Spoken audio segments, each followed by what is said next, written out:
أما بعد فأعوذ بالله من الشيطان الرجيم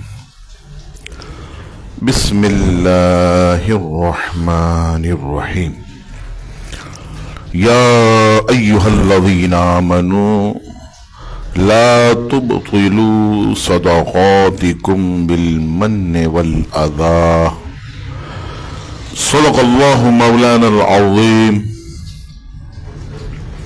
وبلغنا رسوله النبي الكريم الأمين ونحن على ذلك لمن الشاهدين والشاكرين والحمد لله رب العالمین۔ عزیزان گرامی، حمد و صلات کے بعد قرآن مجید فرقان حمید سے ایک آیت کا حصہ تلاوت کرنے کا شرف حاصل کیا۔ جیسا کہ آپ کے علم میں ہے کہ گزشتہ 2 جمعوں سے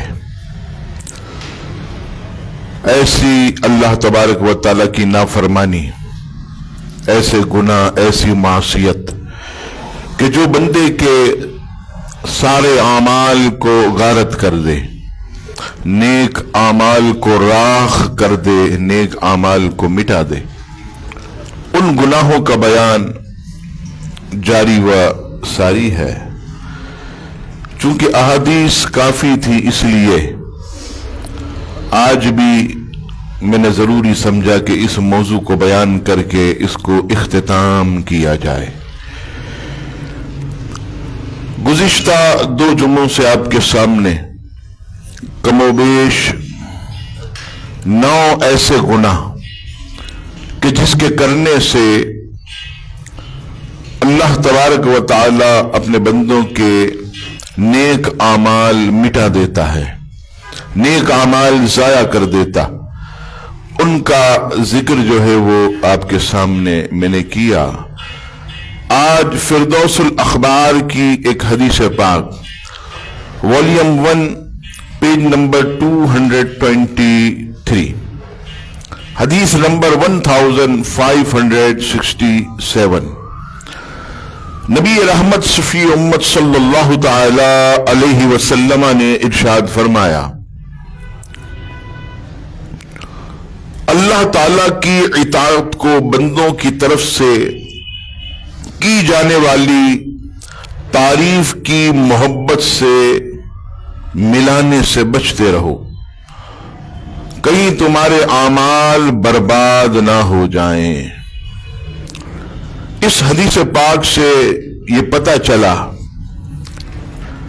کہ اللہ تبارک و تعالیٰ کی جب بندہ اطاعت کرتا ہے، نیک اعمال کرتا، کوئی بھی اچھا کام کرے تو دل میں یہ خواہش ہو کہ لوگ میری تعریف کریں، لوگ میری تعریف کریں، تو پھر اگر وہ تعریف کا طلبگار رہے تو فرمایا کہ اللہ تعالیٰ اس بندے کے بھی سارے اعمال کو برباد کر دیتا ہے۔ اور کنز الامال شریف کی حدیث پاک میں آقا کریم علیہ السلام نے واضح الفاظ میں فرمایا، حدیث نمبر 7674، سرور کونین صلی اللہ تعالی علیہ وسلم نے فرمایا کہ جس نے کسی نیک عمل پر اپنی تعریف کی خواہش کی، اس کا شکر ضائع اور عمل بیکار ہو گیا۔ یعنی اگر یہ میں بیان کر رہا ہوں اور دل میں یہ خواہش ہے کہ بیان ختم ہونے کے بعد لوگ میرے پاس آن کر کہیں کہ واہ مولانا صاحب کیا بیان کیا، آج تو کیا تقریر کی، ہاں خود سے کوئی آئے اور اچانک آن کے کہے کہ آج اچھا بیان ہو گیا، آج بڑا بہترین واعظ ہو گیا، اس میں تو حرج نہیں ہے۔ لیکن اگر میں یہ خواہش رکھوں کہ لوگ تعریف کریں کہ بھئی کتنا اچھا بیان کرتا، تو فرمایا کہ اس کا یہ عمل ضائع ہو گیا۔ اگر کوئی شخص قرآن مجید پڑھتا ہے بہترین، اور تلاوت کے بعد یعنی تلاوت کرتے ہوئے یہ اس کے دل میں آئے کہ لوگ میری قرات کی تعریف کریں، تو فرمایا اس کا عمل بھی برباد ہو گیا۔ تو حضور علیہ السلام کی نعت پڑھتا اور دل میں یہ خواہش رکھتا ہے کہ لوگ کہیں کیا آواز ہے، خدا کی قسم کیا خوبصورت انداز، کیا خدا کی قسم آپ کا پڑھنا ہے، تو فرمایا کہ اس کا عمل برباد ہو گیا۔ کوئی عالم دین کتاب لکھے اور کتاب لکھنے کے بعد اس کے دل میں یہ خواہش ہو کہ لوگ میری کتاب کی تعریف کریں، تو اس کا بھی عمل برباد ہو گیا۔ کوئی اللہ کی راہ میں دیتا ہے، ہم نے یہ خواہش رکھی کہ لوگ آ کر سخی کہیں، لوگ کہیں کیا اللہ تعالیٰ نے تجھے کھلا ہاتھ دیا، کیا رب کریم نے جو ہے تجھے نوازا ہے، کیا تو بانٹتا ہے۔ اب دل میں نیت ہے تعریف کی، تو اب وہ عمل برباد ہو گیا۔ اور اگر لوگ خود سے تعریف کریں، پیٹھ پیچھے تعریف کریں یا سامنے بھی کریں، بندے کو خواہش نہ ہو، خود کہیں کہ کیا آج آپ نے بہترین کلام پڑھا، کیا بہترین قرات کی، تو اب تو اس میں کوئی حرج نہیں، لیکن دل کے اندر یہ خواہش رکھنا۔ آج آپ دیکھیے کہ ہم یہ دل میں خواہش رکھتے ہیں کہ لوگ ہماری تعریف کریں، لوگ ہمارے عمل کی، ارے کتنی پیاری مسجد کا نظام چلا رہا ہے، مسجد کا نظام بہترین چلا رہا۔ یہ اگر کمیٹی کی خواہش ہو کہ لوگ اس کلمات کے ساتھ تعریف کریں، تو عزیزان گرامی یہ عمل ضائع ہو گیا۔ اور یہاں شیطان ایک اور بھی دھوکہ دیتا ہے۔ وہ دھوکہ شیطان کیا دیتا ہے کہ جب کوئی تعریف کرتا ہے تو ہم کہتے ہیں ارے نہیں جی ہم کہاں اس لائق ہیں، ساری تعریف ہے اللہ کے لیے، ساری بزرگی اللہ کے لیے، اور دل میں لڈو پھوٹ رہے ہوتے، دل کے اندر خوشی محسوس ہوتی ہے کہ ابھی 5,000 کا نوٹ ہوتا تو اس کے ہاتھ میں رکھ دیتا، ابھی اس کو مٹھائی کھلاتا، کیا تعریف کر رہا۔ تو یہ بھی انسان کے اوپر شیطان کا دھوکہ۔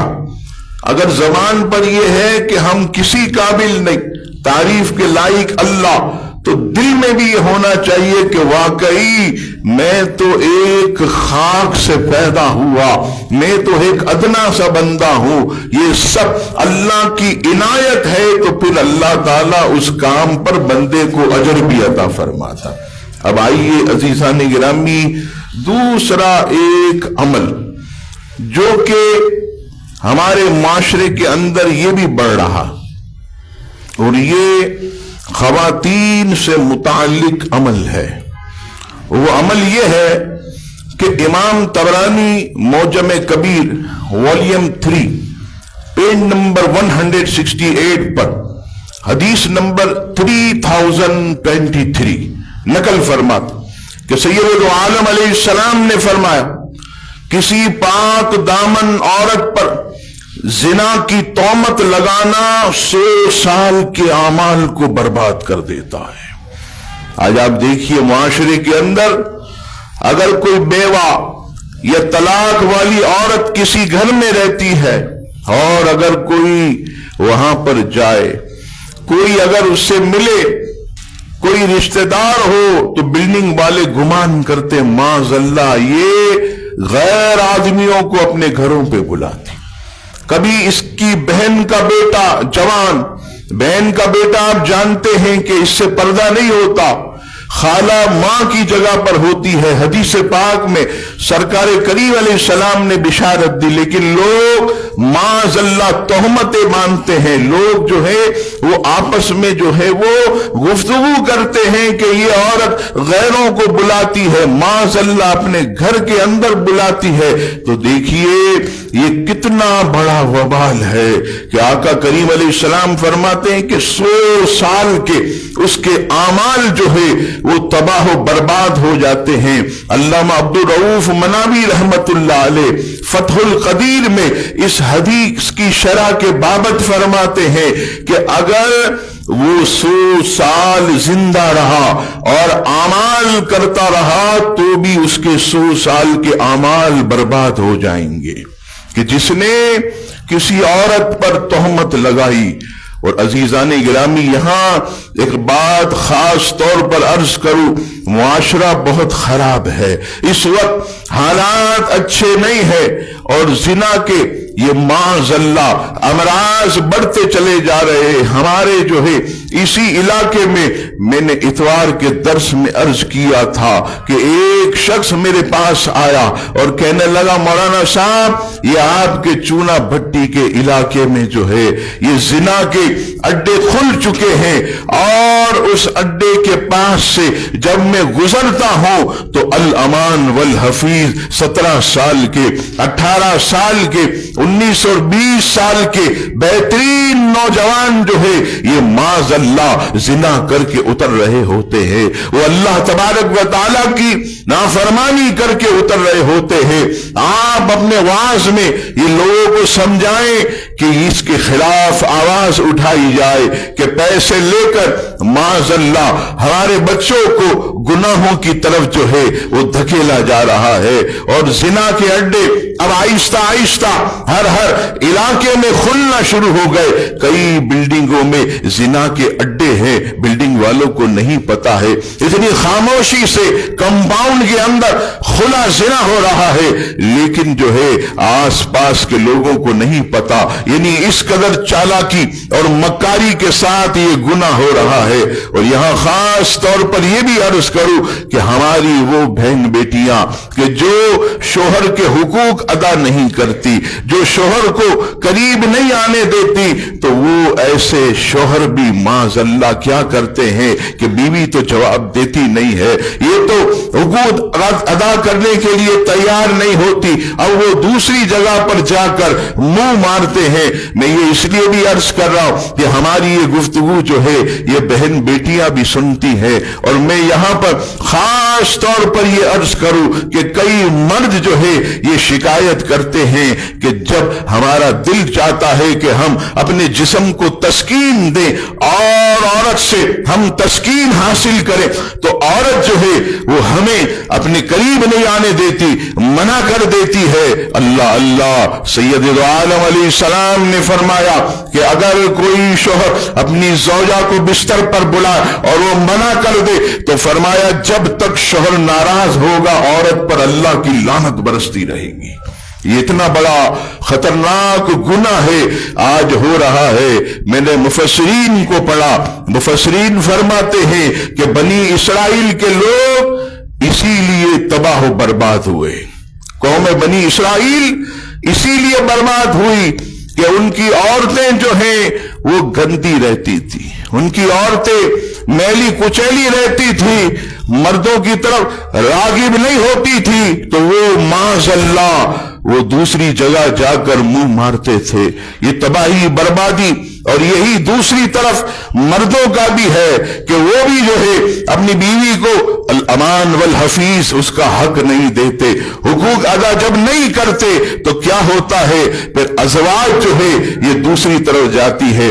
آپ خود بتائیے کہ جب مرد گھر میں آ کر رات کو اپنی زوجہ کو وقت نہیں دے گا، اس سے باتیں نہیں کرے گا، اس کے پاس بیٹھ کر دل کی گفتگو اس کی نہیں سنے گا، اس کا درد نہیں سنے گا، تو بتائیے وہ عورت کیا کرے گی؟ وہ سوشل میڈیا پر معاذ اللہ کسی سے دوستیاں کرے گی، اس سے گفتگو کرے گی، اس سے اپنا ٹائم پاس کرے گی، کیونکہ یہ دور بہت خطرناک ہے. تو ہمارے مرد حضرات کو بھی چاہیے کہ وہ بھی جو ہے اپنے گھر کی طرف توجہ دیں، اپنی بیویوں کو اوقات دے، باتیں کرے. حضور علیہ السلام سے بڑھ کر کون مصروف ہوگا؟ حضور علیہ السلام سے بڑھ کر کون دین کو جاننے والا؟ اللہ اللہ ازواج مطہرات فرماتی ہیں کہ آقا کریم علیہ السلام حبیب کبریا ہونے کے باوجود ہمارے درمیان بیٹھتے تھے، ہم سے گفتگو کرتے تھے، ہم سے خوش طبعی کرتے تھے، اور آقا کریم علیہ السلام جو ہے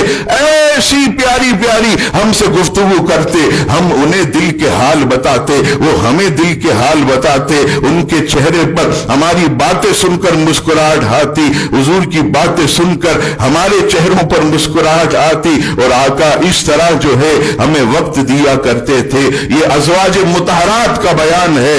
آج مرد کیوں بھاگ رہا ہے؟ یہ تمہاری بیوی جو ہے یہ کہیں اور کسی اور سے جو ہے معاذ اللہ ثم معاذ اللہ رشتہ جوڑ لے گی، اور یہ معاشرے میں ہو رہا ہے. میں اس لیے زیادہ بیان نہیں کر رہا کہ آپ جانتے ہیں کہ بچے بھی بیٹھے ہوتے ہیں، نہ جانے کوئی کیا سمجھے. آپ بند الفاظ میں جو ہے میرے پیغام کو جو ہے وہ سمجھ جائیے گا، تاکہ جو ہے وہ کسی طرح بھی جو ہے وہ فتنے کی طرف ہم نہ جائیں، اور ہم جو ہے اس بہت بڑی تباہی سے بچ جائیں کہ اس سے میں نے 20 30 سال کے بنے ہوئے گھر کو ٹوٹتے دیکھا ہے. 30 سال کے. شکایت یہی ہوتی ہے کہ مرد جو ہے یہ اپنی بیوی کو وقت نہیں دیتا، بیوی مرد کو وقت نہیں دیتی. اگر ہم میانہ روی رکھیں اور اعتدال پسندی کا مظاہرہ کریں تو گھر جو ہے وہ امن کا گہوارہ بنے گا. اب آئیے تیسرا وہ گناہ کہ جو اعمال کو برباد کر دے.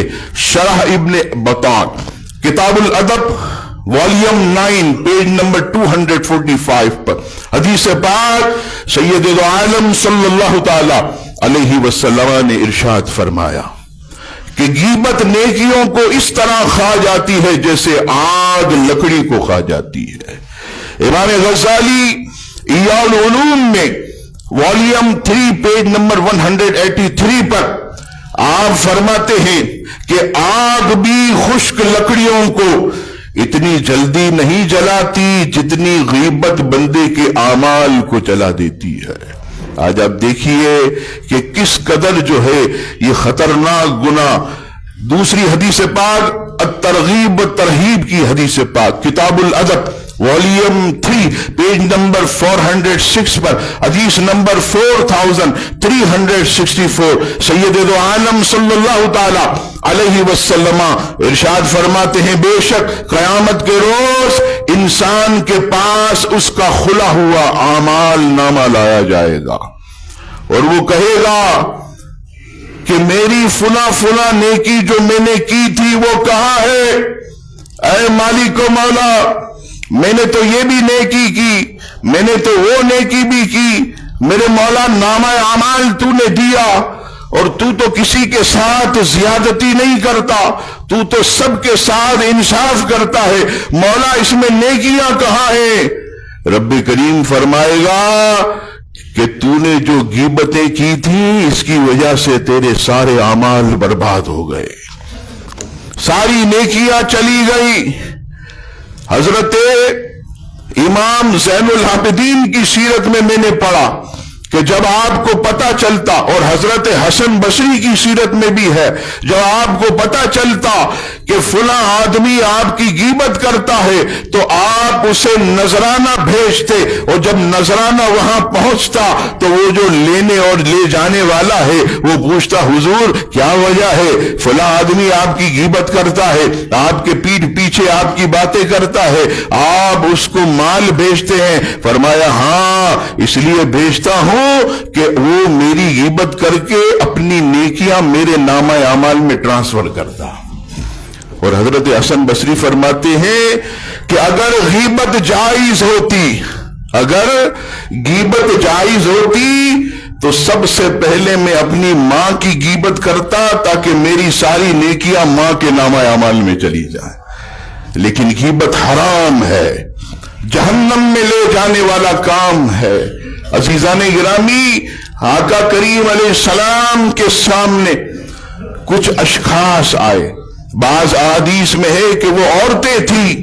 حضور علیہ السلام نے ان سے فرمایا کہ تم نے اپنے مردہ بھائیوں کا گوشت کھایا ہے؟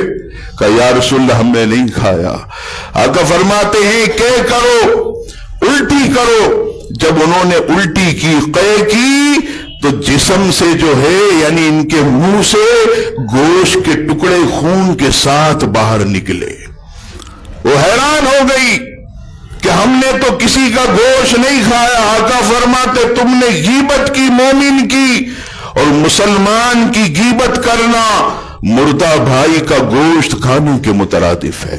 آج آپ دیکھیے ہم 5 بیٹھے ہیں اور ان میں سے 5واں اٹھے تو 4 مل کر اس کی غیبت شروع کر دے. بعض تو ایسے باقاعدہ چوراہے، ایسی گلیاں اور ایسے فٹ پاتھ پر لوگ بیٹھے ہوتے ہیں جن کا کام ہی غیبت کرنا. ان کا کام یہی ہوتا کہ ہر ہفتے یا ہر اتوار کو کسی ایک شخص کو پکڑنا اور اس بیچارے کی عزت کو ہم نے اتارنا، اس کی عزت کا ستیہ ناش کرنا. یہ ان کا جو ہے وہ مطمع نظر ہوتا. یہ چوکوں پر بیٹھ کر آپ کیا سمجھتے ہیں ہمارے لوگ نیکیاں کماتے ہیں؟ یہ روڈوں پر بیٹھ کر جم گٹے لگا کر کچہری لگا کر کیا درود پاک پڑھتے ہیں؟ کیا اللہ کی تسبیح کر دیں؟ نہیں، یہ اکثر جو ہے یہ غیبتوں میں پڑے ہوتے ہیں. ہماری مجلسیں غیبتوں سے خالی نہیں ہے، یہاں تک کہ مذہبی لوگوں کی مجلسیں بھی غیبت سے خالی ہیں. میں نے حضرت قطب مدینہ ضیاء الدین احمد مدنی علیہ رحمہ کہ جو 77 سال مدینہ پاک میں رہے، ان کی سیرت میں پڑھا کہ کبھی بھی آپ کی مجلس میں کسی کی غیبت نہیں ہوئی، اور کبھی کوئی حضور قطب مدینہ کی مجلس میں کسی کی بات کرنے لگتا، حضور قطب مدینہ زور سے درود پڑھتے، سارے حاضرین درود پڑھتے، وہ غیبت کرنے والا غیبت کو بھول جاتا تھا. یہ بزرگان دین کا طریقہ. حضرت مالک بن دینار رحمت اللہ تعالی علیہ سیرت کا ایک حوالہ میں نے آپ کو دیا کہ مالک بن دینار رحمت اللہ تعالی علیہ اللہ اللہ اگر کوئی پتا چلتا کہ شخص ان کو گالی دیتا تو آپ اسے حلوہ بنا کر بھیجتے تھے. آپ حلوہ بھیجتے تھے.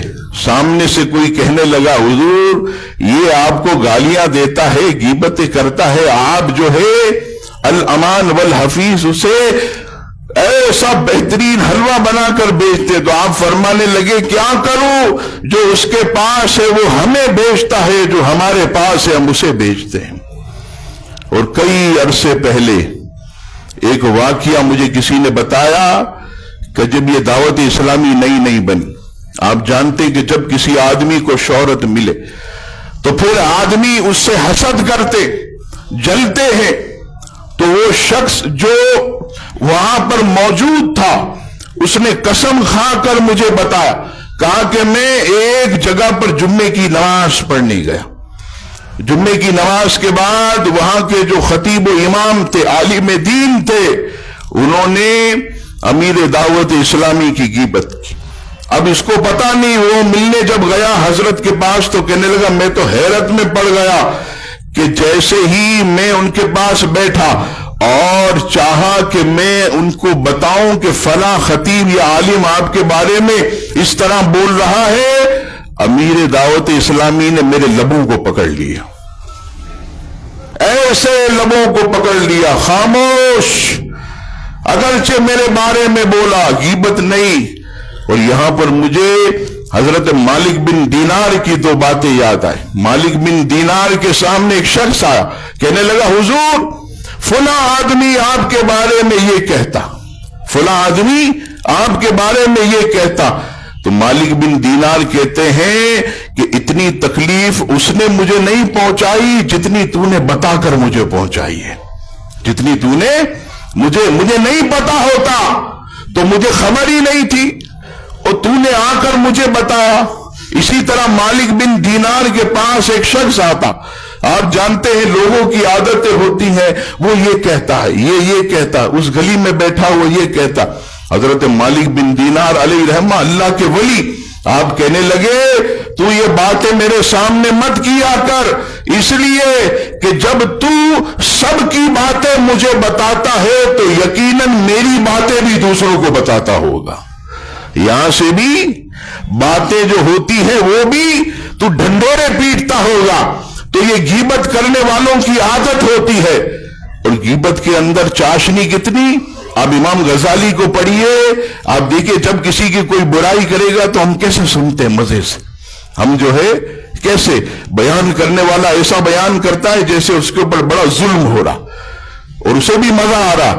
امام غزالی لکھتے ہیں کہ غیبت کرنے اور سننے میں شیطان شہد سے بھی بڑھ کر چاشنی رکھ دیتا ہے، شہد سے بھی بڑھ کر چاشنی رکھ دیتا، کہ بولنے والا بولتا رہے، سننے والا سنتا رہے، دونوں گناہ میں ملوث ہوں۔ اور آقا فرماتے سننے والا اور بولنے والا دونوں گناہ گار ہوں گے۔ ہاں اگر سننے والا مجبور ہے، وہ بیچارہ کچھ کر نہیں سکتا، تو اسے چاہیے کہ ادھر سے سنے دھیان نہ دے، ادھر سے نکال دے، بھول جائے، تو اب وہ گناہگار نہیں ہوگا، اب وہ گناہگار نہیں ہوگا۔ آج علماء کی مجلسیں بھی اس سے جو ہے وہ خالی نہیں ہے۔ آپ دیکھیے کہ کسی عالم کی مجلس میں بھی جائے تو کسی نہ کسی دوسرے عالم کی غیبت ہوتی ہے۔ اب آئیے، وقت کم ہے، ایک ایسا اور گناہ کہ جو 40 راتوں کی نمازوں کو تباہ کر دیتا۔ مسلم شریف کتاب السلام حدیث نمبر 2230، رسول اللہ صلی اللہ تعالی علیہ وسلم نے ارشاد فرمایا کہ جو کوئی نجومی کے پاس جائے پھر اس سے کچھ پوچھے تو اس کی 40 رات کی نمازیں قبول نہ ہوں گی۔ عزیزان گرامی، آج آپ دیکھیے، آپ دور مت جائیے، ہمارے اس ریگل چوک صدر پر دیکھیے، جگہ جگہ ایسے چھوٹا بورڈ لگا کر روڈ پر ایسے ہاتھ بنا ہوگا اور لکھا ہوگا قسمت کا حال پوچھئے، قسمت کا حال پوچھئے۔ اور ہماری یہ چھیل چھبیلے نوجوان یونیورسٹی، اسکولز اور کالجز کے یہ بیٹھے ہوتے ہیں، مزے سے ہاتھ دکھا رہے ہوتے ہیں۔ میں ان سے کہتا ہوں کبھی کبھی کہ بھائی آج اس فٹ پاتھ میں بیٹھے ہو، KMC والا آئے گا، پھر تمہیں یہاں سے ہٹائے گا، پھر کہیں بیٹھو گے پھر ہٹائے گا، تو ایک کام کرو، تم دوسروں کا ہاتھ دیکھ کر قسمت کا حال بتاتے ہو، اپنا ہی حال دیکھ کر دیکھ لو کہ کون سے فٹ پاتھ پر KMC والا نہیں آئے گا۔ اپنا ہی ہاتھ دیکھ کر معلوم کر لو، اور دوسروں کے ہاتھ دیکھ کر تم قسمت کا حال بتاتے ہو، اور خود جو ہے وہ مزے سے فٹ پاتھ پر بیٹھتے ہو۔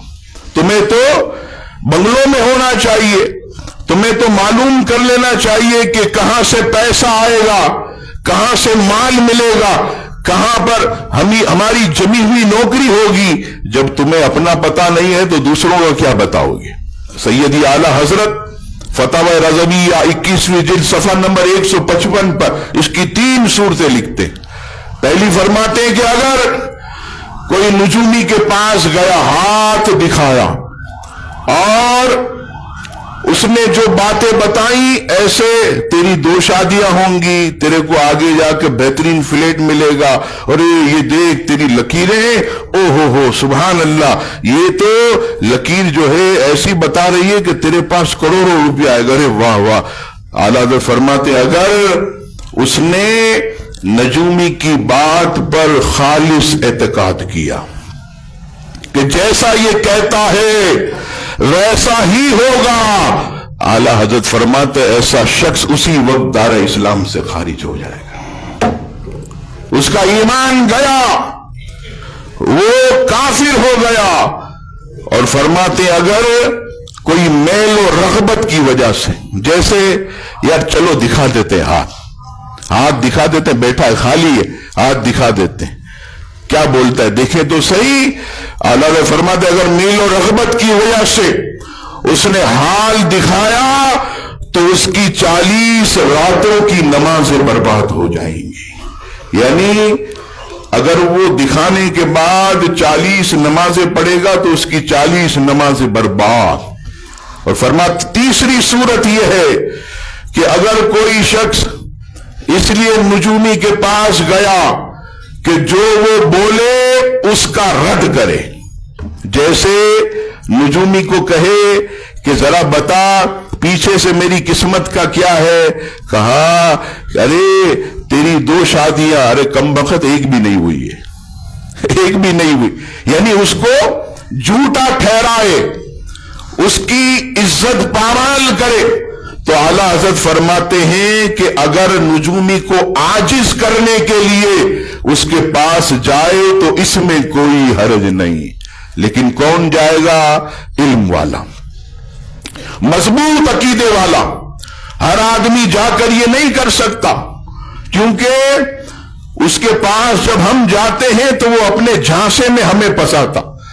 اور آپ نے دیکھا ہوگا جگہ جگہ اخبارات میں یہ لکھا ہوتا ہے، ہیڈنگیں لگی ہوتی ہیں، یہ سال آپ کا کیسا رہے گا، یہ مہینہ کیسا رہے گا، یہ ہفتہ آپ کا کیسا رہے گا۔ تو یہ لوگ پوچھتے ہیں مولانا صاحب اس کے بارے میں کیا عقیدہ؟ تو یاد رکھیے گا ستاروں کا علم حق ہے، علم جو ہے یہ حق ہے، انکار نہیں کرتے، لیکن تقدیر تو میرے رب نے ماں کے پیٹ میں ہی لکھ دی ہے۔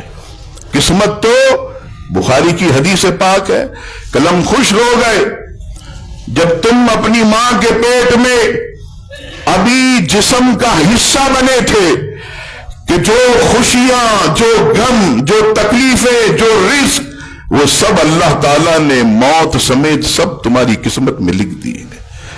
اب عزیزان گرامی یہ تو ایمان کی بات ہے، لیکن یہ سوال کہ یہ ہفتہ کیسا رہے گا، یہ مہینہ کیسا رہے گا، اسٹارز اپریل میں اس تاریخ سے اس تاریخ تک پیدا ہوا، مئی میں اس تاریخ سے اس تاریخ میں پیدا ہوا، تو کیا حال ہوگا؟ یہاں پر علماء فرماتے ہیں کہ اس میں جو ہے عقیدہ کیا رکھے؟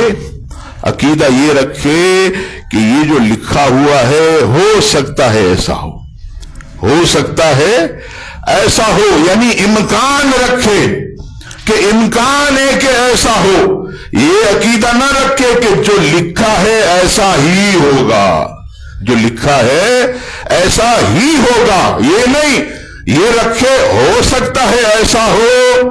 آپ دیکھیے کبھی بھی بارش کی اطلاع جب محکمہ موسمیات دے گا تو ایسا نہیں بولے گا کہ کل دن میں 3 بجے بارش ہوگی، نہیں، وہ ہمیشہ بولے گا کل دوپہر کو گرہ چمک کے ساتھ بارش کا امکان ہے۔ کیا ہے؟ امکان ظاہر کر سکتے، وثوق کے ساتھ یہ نہیں کہہ سکتے، نہ ہی ہم وثوق کے ساتھ یہ بھروسہ کر سکتے کہ جیسا نجومی نے کہا یا جیسا اسٹارز کے اندر یہ علم میں موجود ہے ایسا ہی ہوگا، نہیں، ایسا ہی نہیں ہوگا، ہو سکتا ہے ایسا ہو سکتا ہے ایسا ہو۔ تو اس لیے عزیزان گرامی ان نجومیوں سے بھی بچنا چاہیے۔ بھائی آخری جو چند منٹ، ایک ایسا خطرناک کام یہ بھی اعمال کو برباد کر دیتا، وہ کیا ہے؟ حرام کھانا۔ کتاب الکبائر والیوم 136 پر سید دو عالم علیہ السلام کا ایک ارشاد، آقا فرماتے قیامت کے دن کچھ لوگوں کو پیش کیا جائے گا جن کے پاس تہامہ پہاڑ کے برابر نیکیاں، بہت بڑا پہاڑ، لیکن جب انہیں لایا جائے گا تو رب کریم اس کے سارے نیک اعمال کو برباد کر کے اسے جہنم کی آگ میں پھینک دے گا۔ عرض کی یا رسول اللہ اتنے اعمال؟ اور آپ فرماتے ہیں اعمال برباد اور جہنم کی آگ میں وجہ کیا ہے؟ آقا فرماتے میرے صحابہ وہ نماز بھی پڑھتے ہوں گے، روزہ بھی رکھتے ہوں گے، زکات بھی دیتے ہوں گے، حج بھی کرتے ہوں گے، لیکن جب ان کے سامنے کوئی حرام چیز آتی تو حرام چیز لے لیتے، کھا لیتے، اس حرام کی وجہ سے اللہ تعالیٰ اس کے سارے نیکیوں کو ختم فرماتے۔ عزیزان گرامی یہ کیسی حرام کی نحوست! آج آپ دیکھیے حلال و حرام کی تمیز جو ہے وہ ہمارے معاشرے میں ختم ہو گئی۔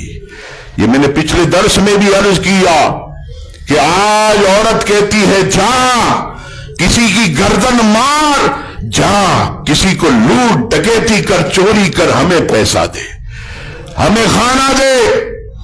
آج یہ عالم ہے کہ بچہ کہتا ابا جس ڈپارٹمنٹ میں تو بیٹھتا ہے دیکھ تو صحیح، سامنے والا تیرے سے 2-3 گریڈ نیچے ہے، سائنے کر کر کے اس نے جائیدادیں بنا لی اور تو ایمانداری میں رہ گیا۔ یہ بولتی ہے اولاد آج باپ سے، اور حرام کی طرف بڑھنے کا کے لیے اسے اکساتی ہے کہ تو حرام کی طرف کیوں نہیں جاتا۔ عزیزان گرامی، اور میں نے عرض کیا تھا کہ وہ کیسی عورتیں تھی اس زمانے میں، جب مرد صبح جاتا روزی کمانے، تو عورت کہتی جا میرے سرتاج جا، اور جا کر حلال لانا، حرام نہیں لانا، اس لیے کہ ہم بھوک تو برداشت کر سکتے ہیں، حرام کھا کر جہنم کی آگ برداشت نہیں کر سکتے۔ اور آج ہم کہتے ہیں مولانا صاحب دعائیں قبول نہیں ہوتی، دعائیں قبول نہیں ہوتی۔ آئیے عیون الحکایات والیوم 1 پیج نمبر 312 پر ایک حکایت، سیدنا موسیٰ علیہ السلام کسی مقام سے گزرے، ایک شخص ہاتھ اٹھائے رکت کے ساتھ رو رو کر دعا کر رہا، حضرت موسیٰ علیہ السلام دیکھتے رہے، رب کریم کی بارگاہ میں عرض کی اے رحیم و کریم تو اس بندے کی دعا قبول کیوں نہیں کرتا؟ تو رب کریم نے وہی فرمائی اے کلیم اللہ، اگر یہ شخص اتنا روئے کہ اس کا دم نکل جائے، یا اتنا روئے کہ اس کے آنسوؤں سے آسمان بھر جائے، تو بھی میں اس کی دعا قبول نہ کروں گا۔ عرض کی مولا آخر اس نے کون سا ایسا عمل کیا ہے؟ رب کریم فرماتا ہے موسیٰ یہ حرام کھاتا ہے، حرام پہنتا ہے، یہ حرام کھاتا ہے، یہ حرام پہنتا ہے، یہ میرا جو لباس ہے یہ پورا نہیں، اس میں اگر ایک بٹن بھی حرام کے پیسے سے لگ گیا تو میری نماز میرے منہ پہ ماری جائے۔ یہ کپڑے میں ایک دھاگا اگر حرام کے پیسے سے، علماء بیٹھے ہیں وہ اس کی تصدیق کریں گے، ایک دھاگا بھی حرام کے پیسے، آج آپ دیکھیے سیٹ صاحب گئے دخل میں سے یوں ملازم پیسے نکالتا ہے، چیزیں لینے جائے گا، جا بیٹا مارکیٹ سے ایک سیور لے آ، اچھا کتنے کا سیور؟ 180 کا، 250 کی پرچی بنانا، 70 حرام۔ آج کس طرح حرام آپ ہم سب، الامان والحفیظ۔ پھر کہتے ہیں مولانا صاحب دعائیں قبول نہیں ہوتی، دعائیں کیسے قبول ہوں گی جب ہماری غذا پاکیزہ نہیں ہوگی؟ عزیزان گرامی وقت ختم ہو گیا، اسی پر اکتفا کرتا ہوں۔ رب کریم سے دعا ہے میرے مولا ہر نافرمانی سے اور اعمال کو برباد کرنے والی نافرمانیوں سے ہمیں محفوظ فرما۔ انشاءاللہ بروز پیر عشاء کی نماز کے بعد نبی پاک علیہ السلام کے معراج پاک کی رات ہے، عظیم الشان ہمارا پروگرام عشاء کی نماز کے فوراً بعد جشن معراج مصطفیٰ کریم علیہ السلام کے عنوان سے بیان ہوگا، پھر انشاءاللہ تعالی قصیدہ معراجیہ خصوصی دعا مانگی جائے گی۔ خواتین کے لیے پردے کا اہتمام ہے، بروز پیر 8 بجے جماعت ہے، ضرور پابندی وقت کے ساتھ خود بھی آئیں، دوسروں کو بھی لائیں، اپنی خواتین کو بھی لائیں، تاکہ شب معراج کی برکت سے وہ بھی حصہ پائیں۔ جو حضرات اس میں حصہ ملانا چاہے علی بھائی میرے سے رابطہ کریں، اللہ تعالی ہم سب کو نیک کاموں میں خرچ کرنے کی توفیق عطا فرمائے۔ وما علینا